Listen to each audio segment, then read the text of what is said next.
Podcast में बतौर श्याम रजक जी ये कहा गया है कि लालू जी के एक सुपुत्र ने, अभी कह रहे थे ना कि दूसरे पुत्र सूत्र को मूत्र बता रहे थे, श्याम रजक जी जो कि लालू जी के बिल्कुल राम और श्याम माने जाते, तो उस पॉडकास्ट में बतौर श्याम रजक जी कहा गया है कि उनके एक पुत्र ने मूत्र विसर्जन किया था एक विधायक के ऊपर जो पिछड़े समाज से आता है। जूता से मारेंगे, ये शब्द भारी पड़ने वाले हैं आपको। और इन्हीं जननायक कर्पूरी ठाकुर जी के बारे में तेजस्वी जी के पिताजी ने क्या कहा? कपटी था कि जब से वो ऑडियो वायरल हुआ जहां पे राष्ट्रीय जनता दल के वरिष्ठ विधायक, सीनियर लीडर राष्ट्रीय जनता दल के भाई वीरेंद्र, उन्होंने जिस प्रकार से अमर्यादित, असंसदीय, अशोभनीय शब्दों का उपयोग किया, यह अत्यंत ही दुखद है और दुर्भाग्यपूर्ण है। अंततोगत्वा दलित समाज से आने वाले वो पंचायत सचिव, एक पदाधिकारी, और कितनी कठिनाई से दलित समाज का व्यक्ति उस स्थान पे पहुंचता है। आपने उनके आत्मविश्वास को कुचलने का काम किया है और हद है। ये तथाकथित सामाजिक न्याय के स्वघोषित मसीहा, सामाजिक न्याय के पुरोधा, ये शांत, इनकी अंतरात्मा मर गई है क्या? आज देश का दलित, बिहार का दलित ये सवाल पूछ रहा है आपकी अंतरात्मा, आपके विधायक, कोई कार्रवाई नहीं, कोई जवाबदेही नहीं, कोई कारण बताने का भी आपने बेहतर नहीं समझा। साथियों, हम आपको बताना चाहते हैं, आपके माध्यम से पूरे बिहार को बताना चाहते हैं, एक पैटर्न है, ये तौर तरीका है इनका कि दलितों के आत्मविश्वास को कुचल दिया जाए। अभी लालू जी का जन्मदिन था, लालू जी के जन्मदिन के दिन भारत रत्न, संविधान निर्माता, हमारे पूज्य आराध्य बाबा साहेब अम्बेडकर की तस्वीर कहां रखी गई थी? लालू जी के चरणों में बाबा साहेब अम्बेडकर की तस्वीर और भाई वीरेंद्र के शब्दों में दलित समाज के अवसर के लिए बोलना कि तुमको जूता से मारेंगे, तुमको जूता से मारेंगे, ये राष्ट्रीय जनता दल के वरिष्ठ नेता कह रहे हैं और राष्ट्रीय जनता दल शांत है। पूरे दिन संविधान संविधान संविधान क्या करते हैं आप? आज आप ही के भाई, उन्होंने ट्वीट करके सोशल मीडिया के माध्यम से कहा है कि संविधान आचरण का विषय नहीं होना चाहिए, संविधान व्यवहार में होना चाहिए। ये संविधान व्यवहार में है आपके? या आपके व्यवहार में संविधान है कि संविधान निर्माता की तस्वीर को अपने चरणों के पास रखें? ये संविधान में आपकी आस्था है कि दलित समाज से आने वाले पंचायत सचिव के प्रति ऐसा दुर्व्यवहार करें?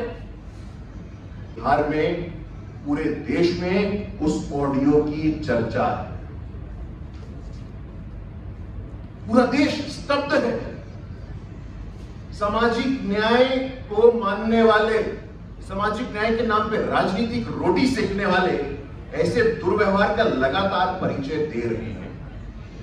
साथियों, बताना चाहते हैं आपको, कोई पहली बार नहीं है, ये पहली बार नहीं है। मैं आपको एक रिपोर्ट दिखाना चाहता हूं इंडिया टुडे का।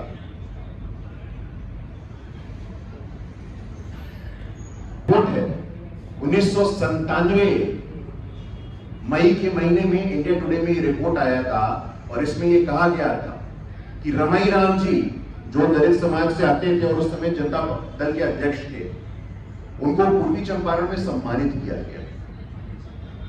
इस कारण एक दलित समाज के व्यक्ति को सम्मानित किया गया पूर्वी चंपारण में। उसके बाद भी असंवेदनशीलता की पराकाष्ठा देखी आप लालू जी की। 96 में इसी रिपोर्ट के अनुसार मैं कह रहा हूं, होली की पूर्व संध्या पे मुसर समाज की हत्या कर दी गई थी, 11 लोगों की हत्या हो गई थी और लालू जी ने कहा था कि मैं होली नहीं मनाऊंगा, लेकिन सीएम हाउस में तब भी होली उतने ही उत्साह के साथ, उतनी ही ऊर्जा के साथ मनाया जाता है। ये कोई एक प्रकरण नहीं है, ये पैटर्न है। पूर्व में रमाई राम जी हो, श्याम रजक जी हो, अभी लालू जी के द्वारा अपने जन्मदिन पे बाबा साहेब अम्बेडकर की तस्वीर के साथ ऐसा व्यवहार हो और भाई वीरेंद्र के द्वारा दलित समाज के पंचायत सचिव के साथ ऐसा व्यवहार हो, ये साक्षात प्रमाण है। ये साक्षात प्रमाण है आपके नव सामंतवाद के मानसिकता के प्रकटीकरण का। ये सामाजिक न्याय के नाम पे जो आप लोगों को ठगने का काम कर रहे हैं, वो तो भला हो भारतीय जनता पार्टी की सरकार का, ये हमारे पास दस्तावेजों में उपलब्ध है। 2024 में जब जननायक कर्पूरी ठाकुर जी के 100 वर्ष पूरे हुए, उनको भारत रत्न से सम्मानित किसने किया? जातिगत जनगणना का नीतिगत निर्णय किसने लिया? पहली बार देश में संविधान के सर्वोच्च स्थान पे आदिवासी की बेटी को बैठने का अवसर कब मिला? आज केंद्रीय मंत्री परिषद हो, इनके साथी है राहुल गांधी जी, जगह जगह जाते हैं। कहां है SC ST OBC, कहां है SC ST OBC? हम आपसे पूछना चाहते हैं। हमें सरकार बनाने का मौका मिला उड़ीसा में, आदिवासी मुख्यमंत्री। हमें सरकार बनाने का मौका मिला छत्तीसगढ़ में, आदिवासी मुख्यमंत्री। मध्य प्रदेश में दलित समाज का उप मुख्यमंत्री, राजस्थान में दलित समाज का उप मुख्यमंत्री। आज भारत रत्न हो, पद्म सम्मान हो, प्रोफेसर हो, चेयरमैन रेलवे बोर्ड हो, CAG हो, हर स्थान पे वंचित समाज को बराबर प्रतिनिधित्व और भागीदारी का अवसर मिला है। तो अब मिला है। और इन्हीं जननायक कर्पूरी ठाकुर जी के बारे में तेजस्वी जी के पिताजी ने क्या कहा? कपटी था। ये पुस्तकों में दर्ज है। जब कर्पूरी ठाकुर जी को जीप की आवश्यकता हुई तो उस समय के डिप्टी स्पीकर थे शिवनंदन पासवान। उन्होंने लालू जी से पूछा तो लालू जी ने कहा कि जीप में पेट्रोल नहीं। ये क्या मानसिकता है साथियों? ये समझना होगा। एक ऐसा ही प्रकरण, राबड़ी जी मुख्यमंत्री थी, उनके लेबर मिनिस्टर थे ललित यादव। ललित यादव जी ने टॉर्चर किया था दीनानाथ बैठा और कारू राम को। ये श्रृंखलाबद्ध तरीके से आप देखिए, दीनानाथ बैठा और कारू राम जो दलित समाज से आते थे, ट्रक ड्राइवर थे, हेल्पर थे, उनको घर में रख करके टॉर्चर किया गया है। ये एविडेंस है हमारे पास। रमई राम हो, श्याम रजक हो, ललित यादव मंत्री का व्यवहार हो, भाई वीरेंद्र का व्यवहार हो, साथियों ये पैटर्न है, ये मॉडल है दलित विरोध का, गरीब विरोध का, वंचित विरोध का, शोषित विरोध का। लेकिन अब दलित समाज शांत नहीं रहने वाला है, शांत नहीं बैठने वाला है। हमें आज भी याद है और हमारी आत्मा कांप जाती है, रूह कांप जाता है जब जहानाबाद की लक्ष्मणपुर बातें का वो इमेज हमारे आंखों के सामने आता है।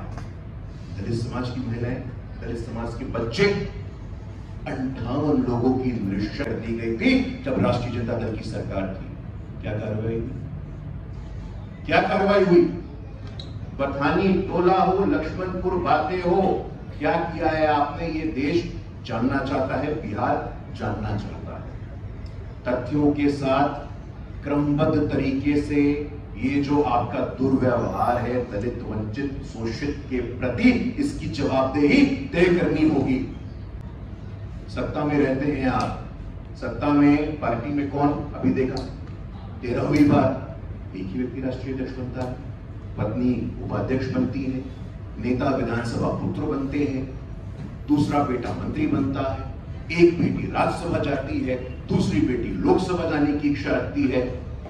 कहां है आपका सामाजिक न्याय? कहां है आपकी संविधान के प्रति संवेदनशीलता और प्रतिबद्धता? ये बिहार का दलित समाज, देश का दलित समाज आपसे पूछना चाहता है। ये सारी की सारी संवेदनशीलता और प्रतिबद्धता ये सब समाप्त कर दिया है आप लोगों ने। तो साथियों, मुझे लगता है कि ऐतिहासिक तौर पे, सामाजिक तौर पे, प्रशासन में रहते हुए, संगठन में रहते हुए, राजनीति में रहते हुए आज तक राष्ट्रीय जनता दल ने मात्र और मात्र परिवारवाद, नव सामंतवाद का परिचय दिया है। कहीं से भी इनके मन, मस्तिष्क, हृदय में दलित, वंचित, शोषित के प्रति कोई प्रेम और स्नेह नहीं है। ललित यादव का किस्सा हो और आज भाई वीरेंद्र का किस्सा हो, रमई राम जी का किस्सा हो, श्याम रजक जी का किस्सा हो, बथानी टोला हो, लक्ष्मणपुर बातें हो, बाबा साहेब अम्बेडकर की तस्वीर को चरणों के पास रखना हो, ये हद है। लेकिन हम बताना चाहते हैं आपके माध्यम से, आज एनडीए की सरकार पूरी मजबूती के साथ, पूरी संवेदनशीलता के साथ हर एक दलित समाज के व्यक्ति के साथ खड़ी। जूता से मारेंगे, ये शब्द भारी पड़ने वाले हैं आपको। दलित समाज का पहली पीढ़ी का व्यक्ति जो अफसर बनता है, जूता से मारेंगे आपको। ये जो 4 शब्द हैं, ये भाई वीरेंद्र जी का, राष्ट्रीय जनता दल का, संपूर्ण लालू परिवार का चरित्र प्रमाणित कर रहा है। देश का दलित, बिहार का दलित आपको माफ नहीं करने वाला है। कोई प्रश्न है तो ले सकते हैं। श्याम रजक आप ही के गठबंधन में है, प्रश्न क्या है? प्रश्न क्या है? आपने कहा कि जब उन्होंने आरजेडी छोड़ा था, जब उन्होंने आरजेडी छोड़ा था, उनका एक पॉडकास्ट उपलब्ध है, आप देख लीजिएगा। वो पॉडकास्ट में चर्चा यहाँ करना नहीं चाहता हूँ। उस पॉडकास्ट में बतौर श्याम रजक जी ये कहा गया है कि लालू जी के एक सुपुत्र ने, अभी कह रहे थे ना उनके दूसरे पुत्र सूत्र को मूत्र बता रहे थे जी। श्याम रजक जी जो कि लालू जी के बिल्कुल राम और श्याम माने जाते थे, उस पॉडकास्ट में बतौर श्याम रजक जी कहा गया है कि उनके एक पुत्र ने मूत्र विसर्जन किया था एक विधायक के ऊपर जो पिछड़े समाज से आता था। वहां मत जाइए। इसीलिए अगर इतिहास में जाएंगे तो बहुत सारी ऐसे परतें खुलेंगी और उनके नव सामंतवाद का प्रकटीकरण होगा। सूत्र को मूत्र बताने वाले, शाहबुद्दीन जी जिंदाबाद करने वाले तमाम रिकॉर्ड और परतें खुलेंगी ना, तो लोग और लगातार एक्सपोज होंगे। इसलिए वहां जाने की आप चिंता मत करिए। रूल ऑफ लॉ है, आपके पास विकल्प है, आप चाहिए। लेकिन क्या प्रोटोकॉल का ये तो कहते हैं कि जूता मारेंगे? क्या प्रोटोकॉल या कौन सा कानून, कौन सा एक्ट ये कहता है कि तुमको जूता से मारेंगे? तौर तरीके होते हैं। हम लोकतंत्र में रहते हैं, हमारे पास संवैधानिक लोकतंत्र की ताकत है। कोई किसी को भी, कोई विधायक ही क्यों ना हो, कोई जनप्रतिनिधि क्यों ना हो, इस प्रकार से जाति सूचक और अपमानजनक शब्दों का उपयोग नहीं कर सकता। एविडेंस है आपके पास, एविडेंस है, दीजिए आप, एविडेंस ऑन रिकॉर्ड रखिए। आप बगैर एविडेंस के, बगैर रूल ऑफ लॉ के, बगैर हियरिंग के जज हो गए क्या? वो जज नहीं हुए ना, विधायक हैं। अभी विधायक हैं तो बिल्कुल संवैधानिक मर्यादा के अंतर्गत रहकर के काम करिए। आपके पास एविडेंस चाहिए, रूल ऑफ लॉ और कोर्ट का पालन कीजिए। सिस्टम पे भी सवाल उठ रहा है, डिबेट का हिस्सा है ये, वो अलग डिबेट है, उस पर हम लोग चर्चा और प्रेस कॉन्फ्रेंस कर लेंगे। सिस्टम की क्या कमियां हैं, वो सिस्टम और बेहतर कैसे करना है, वो तो हम लगातार जनता से संवाद करते ही रहते हैं। लेकिन इस प्रकरण में ये जो स्पेसिफिकली कास्ट के आधार पे, जाति के आधार पे ये अपमानजनक जो व्यवहार किया गया है, इसका नोटिस में आना बहुत आवश्यक है। धन्यवाद।